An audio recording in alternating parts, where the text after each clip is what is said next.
Epidemiology, the backbone of public health, not to be confused with the actual backbone, which is often done by dodgy chiropractors. So if you are studying epidemiology, maybe as part of an MPH program, and you're finding it more confusing than the latest season of Game of Thrones, I don't blame you. When I first started studying epidemiology, I actually thought that I'd walked into a foreign language class. In fact, if you're not a little confused, then you're probably not paying attention. Epidemiology often seems like a complex conglomerate of seemingly unconnected ideas. Again, very similar to the latest season of Game of Thrones. Things like study design, confounding, risk, standardization, life expectancy, attack rates, latency period, telepathy.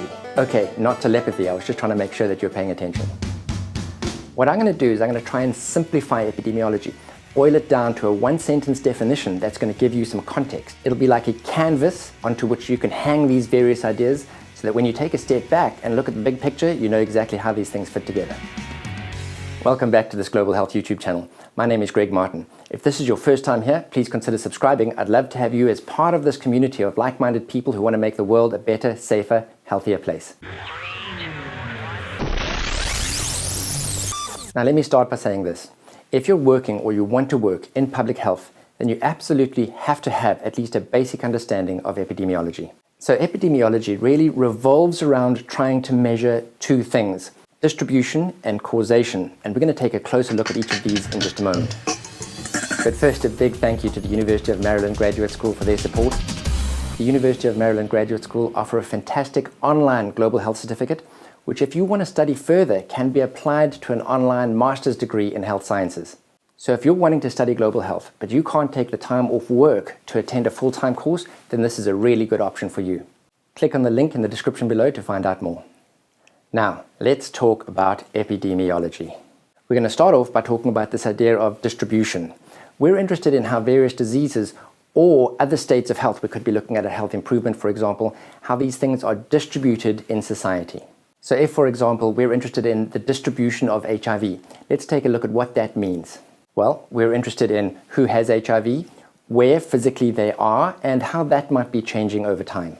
In other words, we're interested in the demographic, the geographic, and the temporal distribution of HIV in society. Demographic, so these people old people, young people, rich people, poor people, males, females, people who do and people who do not understand all the references I'm making to Game of Thrones. So we're really interested in this broader definition of social demography, any parameter that will help us understand the different sections of society. Geographic, well, that's pretty self-explanatory. It's where physically these diseases or various states of health might be. And temporal, and here we're interested in how the incidence and prevalence of a disease is changing over time. So firstly, we're interested in the distribution of diseases and other states of health, and we call these outcomes. But we're also interested in the distribution of exposures. And these are anything that may cause or prevent disease in the community. Now, exposures could be environmental hazards, things like severe weather events, meteorological events like an earthquake, or water and air pollution, or exposure to chemical, radiological, or infectious disease agents, or exposure to social determinants of health, things like conflict, gender inequity, and poverty. And exposures can be things like public health interventions like tobacco taxation, or the provision of medicines or vaccines to treat or prevent diseases. And of course, these kinds of exposures improve health. And again, in this group, we've got the social determinants of health, things like education, employment, the protection of human rights. All of these things translate into an improvement of health at an individual and population level. And this brings us very neatly to the second issue that occupies the minds of epidemiologists, and that is the issue of causation. And here we're thinking about the extent to which these exposures really do or do not genuinely translate into changes in outcomes or the health status of people and populations. So let's talk about causation for just a minute because it's really important. When we see a correlation between two things, as one thing goes up, another thing goes up as well, we often incorrectly make the assumption that there's a causative relationship between these two variables. Now that's really bad science, and believe me, this happens a lot. So, for example, does eating ice cream increase your chances of being attacked by a shark? Of course, there's a strong correlation between ice cream eating and shark attacks because, of course, both of these things happen to happen on hot days in summer. But eating ice cream, of course, doesn't cause shark attacks. There's a confounding variable, which is an alternative explanation associated with both the exposure and the outcome, and in this case, it's hot weather. Now, don't ask me about people who swim in the sea and eat ice cream at the same time. That's just showing off. And you're offering the shark both a meal and dessert at the same time. You're asking for trouble.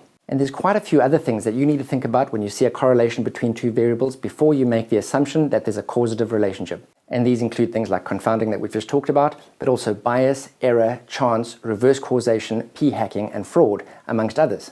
And you can take a look at the Bradford-Hill criteria, which incidentally, even according to Hill, should not be used as a checklist. But I'm not going to get into that in this video. I'm going to create other videos, and I have in fact created other videos that look at many of these things. Take a look at them if you're interested. But for now, what I want you to take away is a nice, neat definition of epidemiology. So epidemiology is the science that considers the demographic, the geographic, and the temporal distribution of exposures and outcomes and the causative relationship between them. My channel has got a playlist that deals just with epidemiology if you're interested, so check that out if you want to watch more. Thanks so much to all of those that support this channel at patreon.com. I really appreciate it. Couldn't do it without you. And of course, a big thank you to the University of Maryland for their support. Click on the link in the description below to find out more about their programs. Thanks for watching. Take care.